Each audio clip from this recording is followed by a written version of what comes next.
The coffee was lukewarm. The crossword was half finished.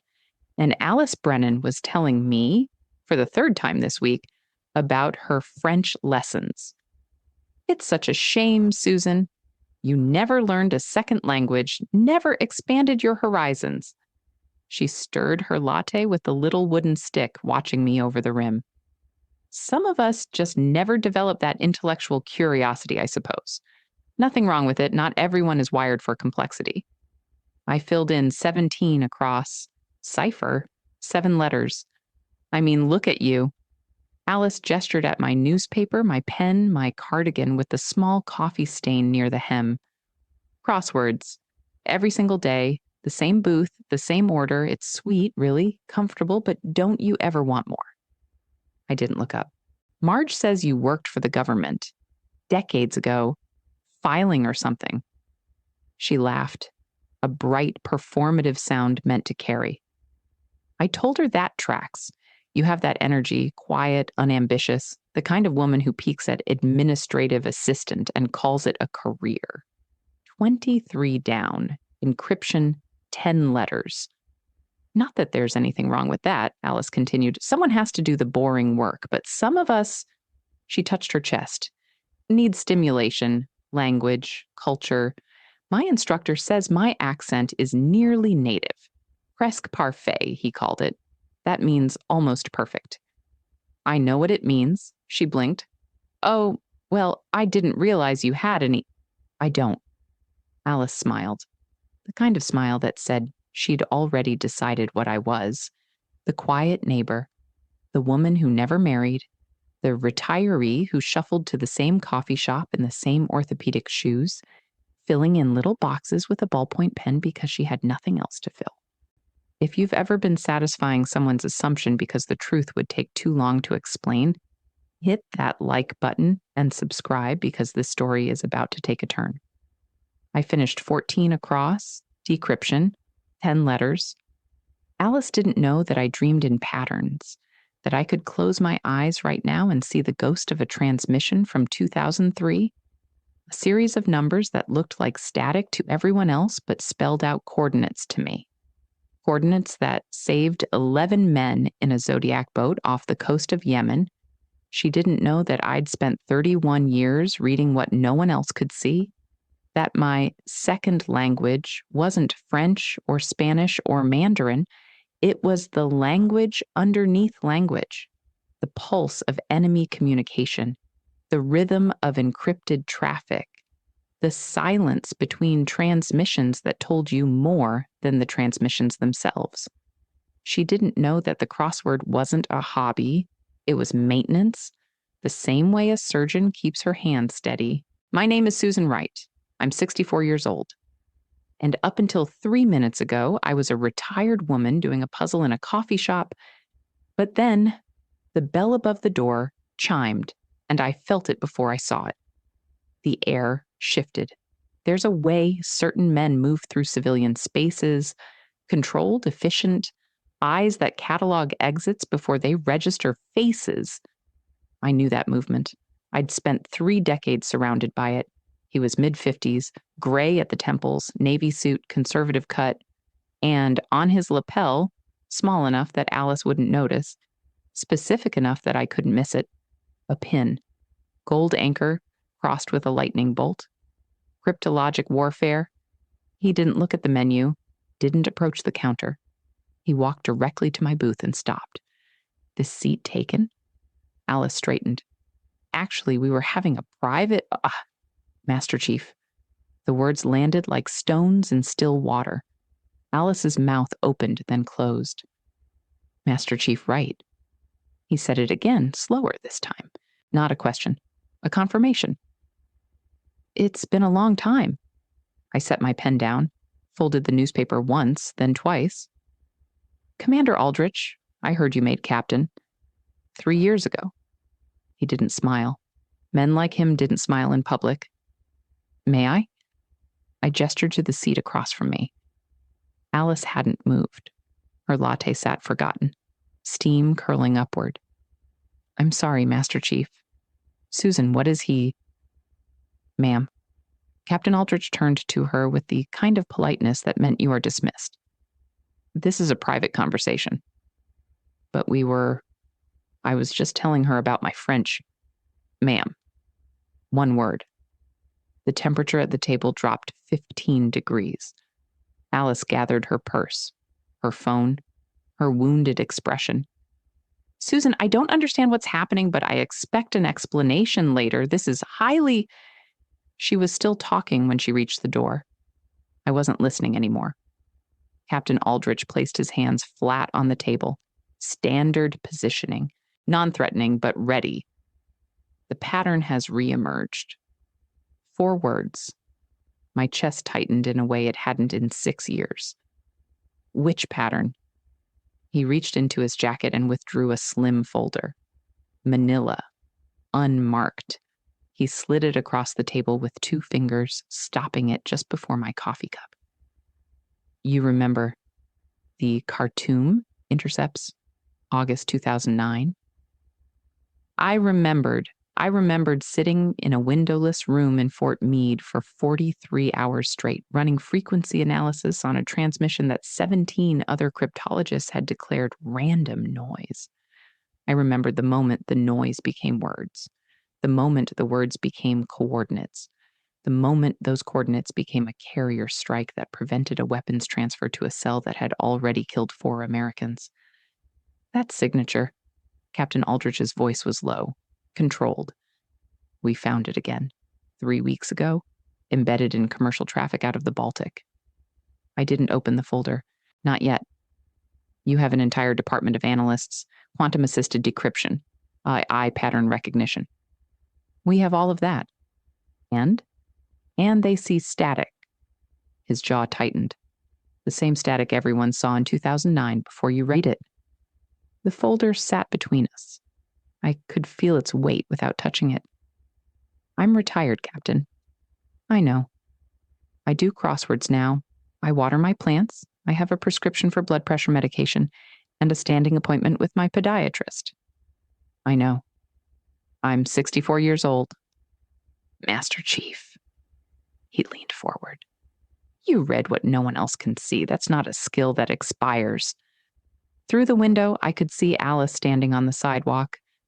She was on her phone, gesturing emphatically, probably telling Marge or whoever else would listen about the strange man who interrupted her very important French lesson story. She thought I was uncultured, unambitious, a woman who peaked at administrative assistant. She didn't know that I'd been responsible for more than 200 mission-critical decryptions, that I held a clearance level that didn't officially exist, that there was a room in the National Security Agency with a wall of commendations, and that 3 of them had my name on them. She didn't know that the last time this particular signature appeared, the intelligence I extracted prevented an attack on a NATO naval base. She didn't know any of it because she never asked. We need the breaker. Captain Aldrich said it quietly, almost reverently.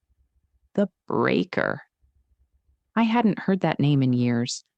My operational designation from the old days, when I was the one they called at 3 a.m. because something had come through that no machine could parse and no human could interpret, except me.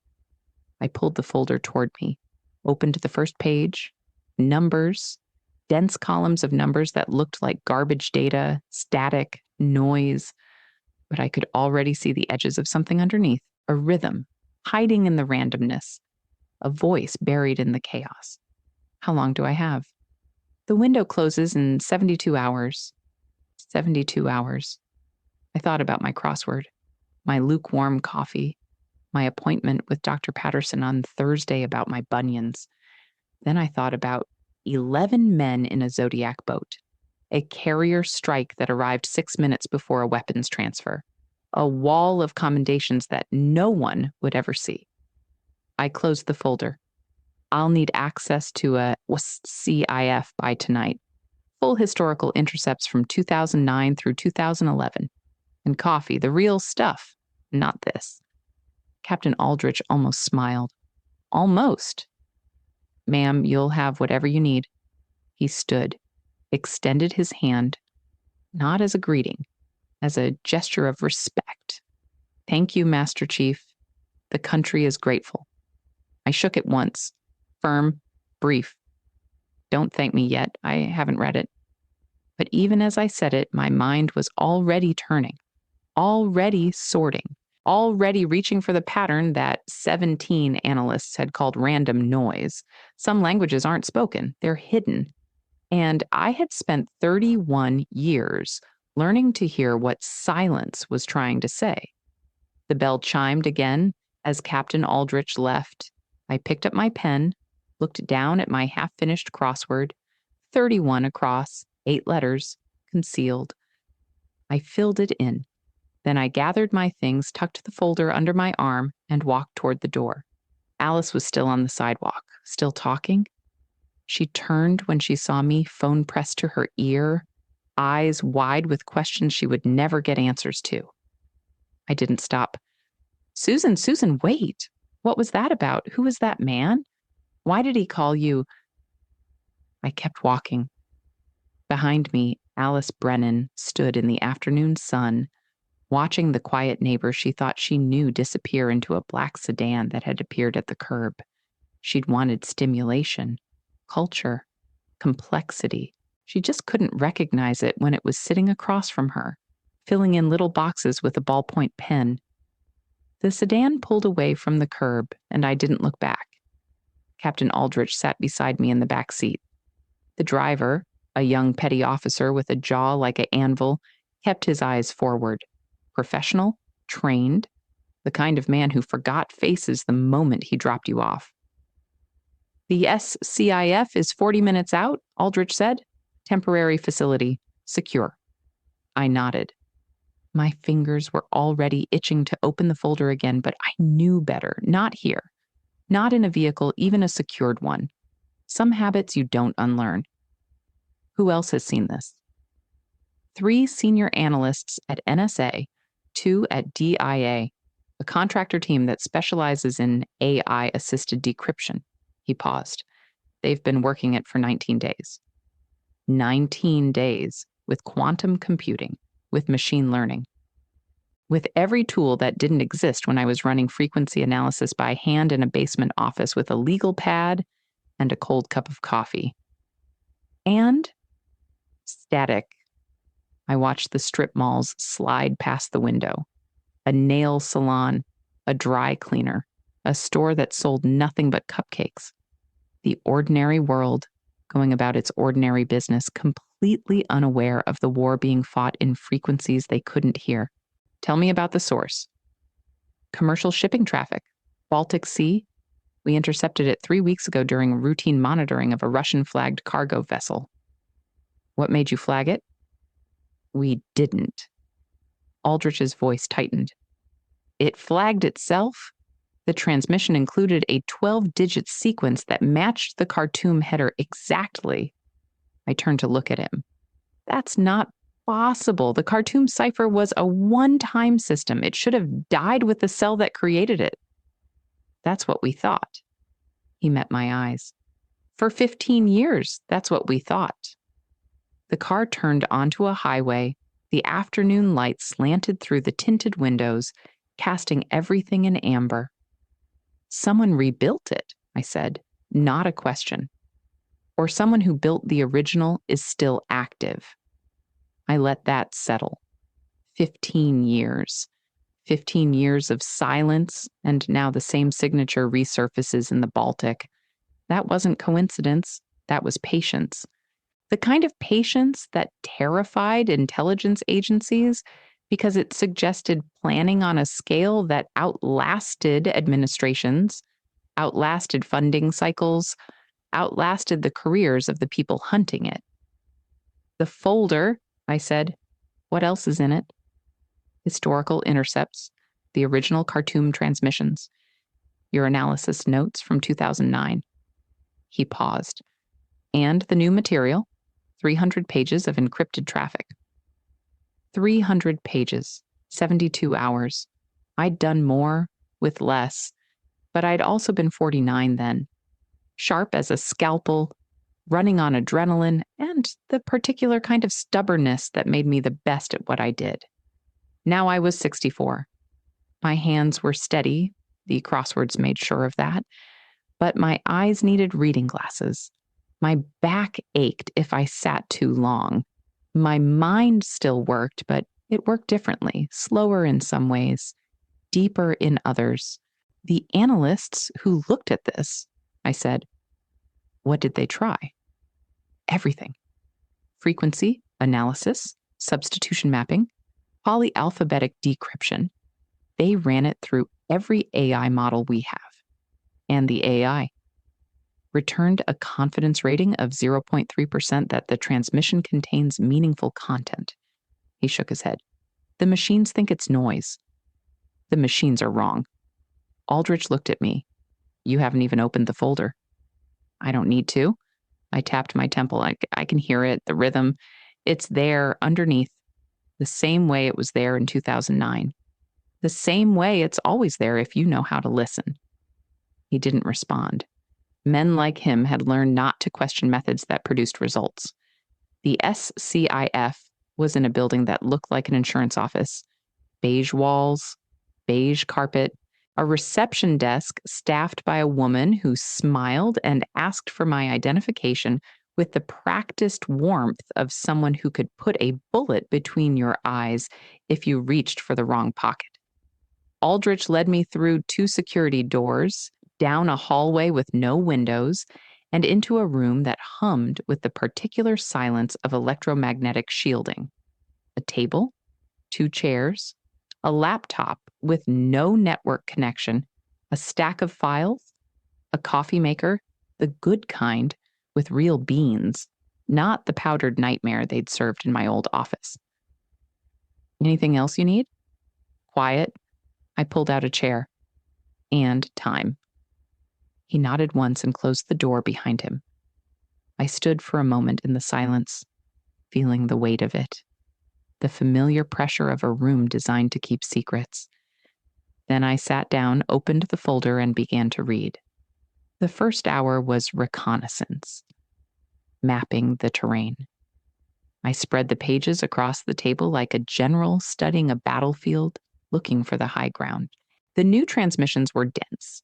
300 pages of alphanumeric sequences that would look like garbage to anyone else. But I could already see the edges, the places where the randomness wasn't quite random enough. Patterns reveal themselves to those who know how to wait. I pulled out my pen, not for the crossword, for notation. The same shorthand I'd developed 30 years ago when I was a junior cryptologic technician who spent 18-hour shifts staring at intercepts that senior analysts had dismissed. They'd dismissed them because they didn't fit the expected profiles, because they broke the rules of conventional encryption, because they required a kind of lateral thinking that training didn't teach. I'd learned it anyway, not from manuals, from silence, from the spaces between transmissions, from the understanding that the best ciphers weren't mathematical, they were psychological. They hid meaning in the places where analysts stopped looking. By the second hour, I had the header isolated, the 12-digit sequence that matched Khartoum. It wasn't a coincidence, it was a signature, a calling card. Someone wanted to be recognized. That was interesting. Dangerous, but interesting. I worked through the night. Coffee turned cold, then got replaced. The clock on the wall ticked past midnight, past 2 a.m., past the hour when my body usually demanded sleep. I didn't sleep, couldn't sleep. The pattern was emerging piece by piece like a photograph developing in chemical solution. By 4 a.m., I had something, not the full message, not yet, but the architecture, the skeleton of the cipher, stripped of its camouflage. It was beautiful, terrifying, but beautiful. Whoever designed this had studied the original Khartoum system and improved it. Layers upon layers of misdirection, designed to defeat exactly the kind of computational analysis that modern intelligence relied on. But they'd made one mistake. They'd assumed the only people reading would be machines. By 6 a.m., I had the first sentence decoded, 18 words that made my blood run cold. I set my pen down, reached for the phone on the table, dialed the number Aldrich had given me. He answered on the first ring. Master Chief, get me a secure line to the CNO. Silence. Then, the Chief of Naval Operations? Now, Captain. Ma'am, it's 6 a.m. The message specifies a target, a time, and a method. I kept my voice level, years of training, years of practice. Someone is about to demonstrate exactly how much damage you can do with a piece of information that no one believes exists. More silence, then the sound of rapid movement, footsteps, doors opening. I'll have him on the line in 15 minutes. Make it 10. I hung up, looked down at the decoded sentence. 18 words, a location, a window, a consequence that would reshape the next decade of global security if it wasn't prevented. 72 hours, they'd said. I'd just bought us maybe 12. By 9 a.m., the SCIF was full. Aldrich, 2 admirals, a woman from the National Security Council whose name I wasn't given, and a 4-star general who looked at me the way people used to look at oracles, with a mixture of hope and terror. I walked them through the analysis, the signature recognition, the architectural breakdown, the decoded sections, laid out on the table like a dissected specimen. This can't be right. The NSC woman leaned forward, frowning at the pages. We've had AI models running on this for 3 weeks. You're telling me you decoded it in one night with a pen? I'm telling you the AI was looking for mathematical patterns. I pointed to the header sequence. This isn't mathematics. It's music. The encryption follows a tonal structure based on what? I hesitated. Not because I didn't know.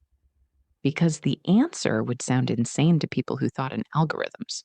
Based on a recording of prayer calls from a mosque in Khartoum, specifically the Friday service from August 15th, 2008. The cipher transposes numerical values to tonal frequencies. If you don't know the source audio, the output looks like random noise. Silence. One of the admirals cleared his throat.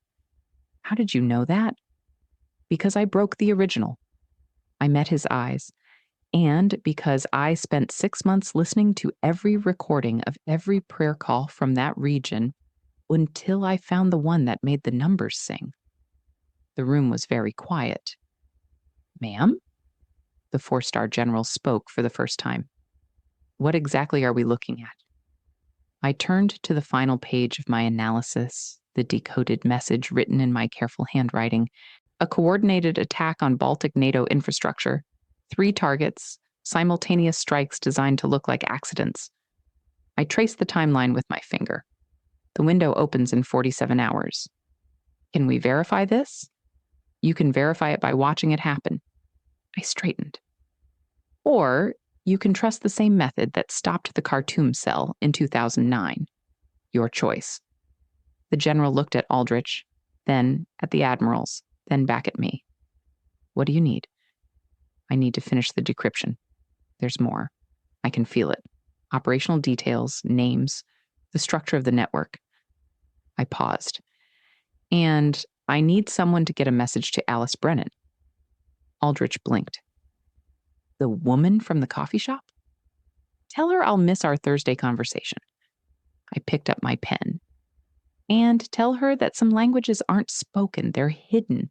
The trick is learning to hear what silence is trying to say. He stared at me for a long moment, then he almost smiled. Almost. Yes, ma'am. I turned back to the pages. 300 sheets of encrypted chaos waiting to be read. The crossword could wait. The coffee could wait. Dr. Patterson and my bunions could definitely wait. Somewhere in the Baltic, a clock was ticking, and I was the only person in the world who could hear what it was counting down to. I uncapped my pen, and I began to read what no one else could see. The decryption took 31 hours. I worked through 2 nights, 4 pots of coffee, and a silence so complete I could hear my own heartbeat between the scratch of pen on paper. By the end, I had names, routes, communication protocols, the entire architecture of a network that had been dormant for 15 years, waiting for the right moment to resurface. 43 hours before the window opened, the information was in the hands of NATO intelligence. 12 hours after that, coordinated raids across 3 countries dismantled what remained of a cell that most analysts had declared extinct. 7 arrests, 2 prevented detonations, 1 cargo vessel seized in international waters carrying enough explosives to level a harbor. I didn't see any of it. I was still in the SCIF, finishing the last pages of encrypted traffic, pulling out the final threads of a tapestry that had taken someone 15 years to weave. When it was done, when the last sequence resolved into words, when the last hidden pattern surrendered its meaning, I set my pen down and sat in the humming silence of that windowless room. Captain Aldrich found me there an hour later. He didn't knock, just opened the door and stood in the frame, looking at the pages spread across every surface, at the woman who hadn't slept in 2 days, at the work that no machine had been able to do. "It's over," he said. "For now." He nodded. Men like him understood that these things were never truly over. They just went quiet for a while. "The CNO wants to speak with you, personally." "I'm sure he does. There's talk of a commendation, something public this time, recognition." I gathered the pages into a stack, aligned the edges with the same precision I'd used for 31 years. "I don't need recognition, Captain. I need to know the information was good, that the analysis was correct, that no one died because I missed something." "No one died." His voice softened. "Because you saw what no one else could see?" I looked up at him, at the lines around his eyes that hadn't been there when I first met him 20 years ago, when he was a lieutenant and I was the cryptologist they called at 3 a.m. because something impossible had come through. "Tell the CNO, thank you. Tell him the country service was my honor." I pushed back from the table. "And tell him I'm going home. I have a crossword to finish." Aldrich almost smiled. Almost. The sedan dropped me at my house at sunset. The same sedan, the same silent driver, the same tinted windows that separated me from the ordinary world going about its ordinary business. I stood on my front step for a moment, feeling the weight of 2 sleepless nights settle into my bones. The azaleas needed trimming. The mailbox was full. A flyer for a pizza place had blown onto my welcome mat. Normal life, waiting for me like a patient dog. I went inside, made tea, sat in my kitchen and watched the light fade through the window above the sink. The quiet was different now. Not empty, full of the knowledge that somewhere in the Baltic ships were being seized, full of the understanding that the work I'd done, the work no one would ever know about, had shifted something, prevented something, saved lives that would never know they'd been saved. That was enough. It had always been enough. 3 days later, I returned to the coffee shop. Same booth, same order, same newspaper tucked under my arm with the crossword waiting inside. Alice was already there. I saw her through the window before I opened the door, sitting at her usual table, phone in hand, posture rigid with the particular tension of a woman who had spent 3 days trying to understand something that refused to be understood. The bell chimed when I entered. She looked up.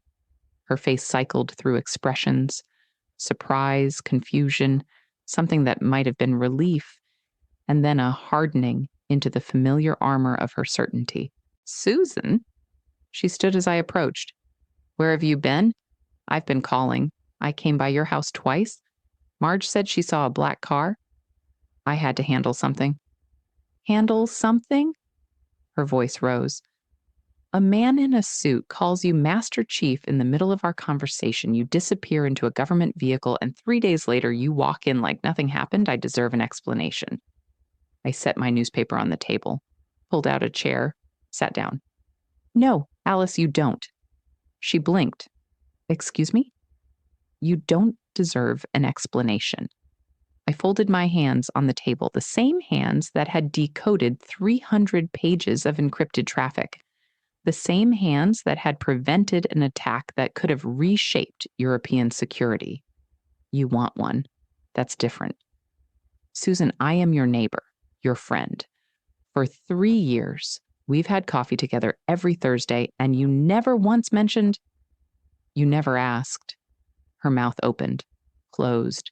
You told me what I was, Alice. Every week, the quiet neighbor, the woman with no ambitions, the retiree who peaked at administrative assistant. I kept my voice level, not angry, just clear. You decided who I was before you ever thought to ask, and I let you, because the truth wasn't yours to know. But 31 years. I held up a hand, stopping her. 31 years, I served this country in ways that don't appear on any resume. I worked in rooms that don't exist, on problems that are still classified, with skills that can't be taught. I did it quietly, without recognition, without explaining myself to anyone who didn't have the clearance to understand. Alice's face had gone pale. I didn't know. No, you didn't. I unfolded my newspaper, turned to the crossword. And the reason you didn't know isn't because I kept secrets from you, Alice. It's because you were so busy telling me who I was that you never stopped to wonder if you might be wrong. She stood there for a long moment.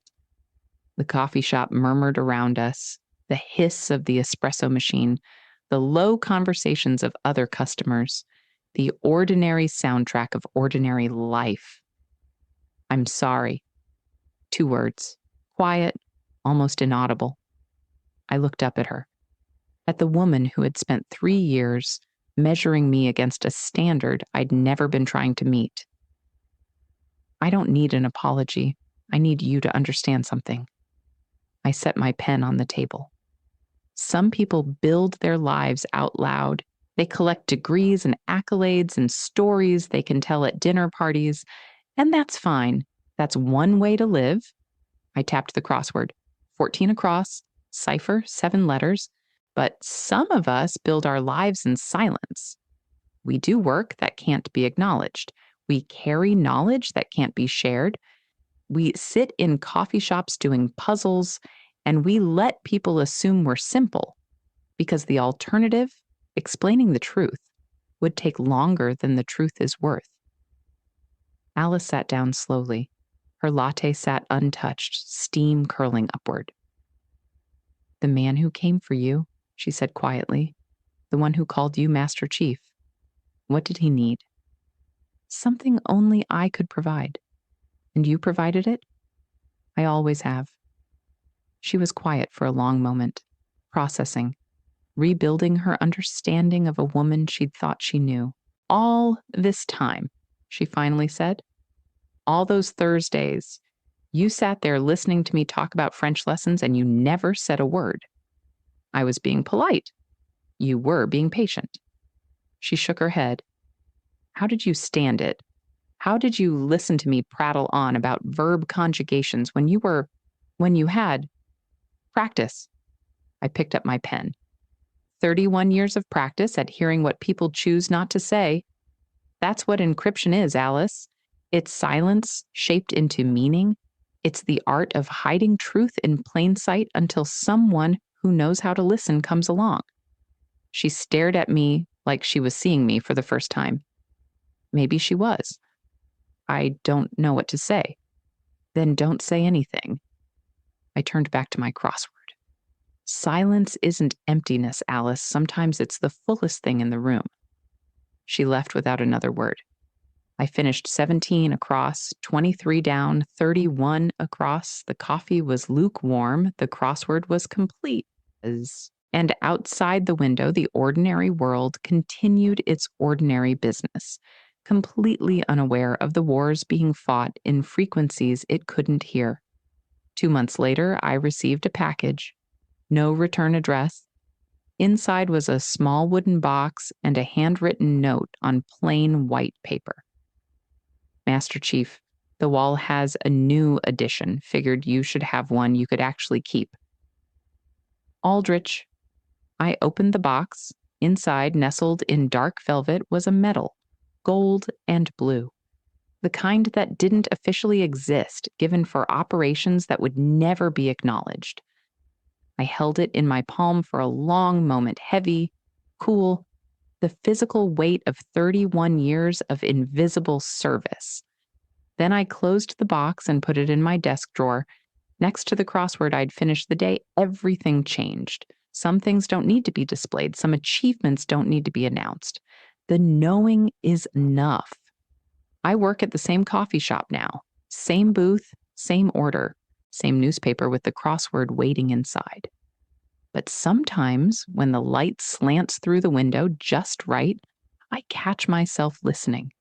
Not to the conversations around me, not to the hiss of the espresso machine or the chime of the door, to the silence underneath, the patterns hiding in the noise, the voices buried in frequencies that most people will never hear. My name is Susan Wright, just Susan. To the barista who knows my order by heart, I spent 31 years reading what no one else could see. And I learned something that no amount of French lessons or dinner party stories can teach. There is power in being underestimated. There is strength in silence. And there is a particular kind of freedom that comes from knowing exactly who you are, whether or not anyone else ever will. Some languages aren't spoken, they're hidden. The trick is learning to hear what silence is trying to say. If you enjoyed this story about quiet competence winning over loud arrogance, hit that like button and let me know what you think in the comments. And if you haven't subscribed yet, make sure to subscribe and ring that notification bell for more stories just like this one. Thanks for watching.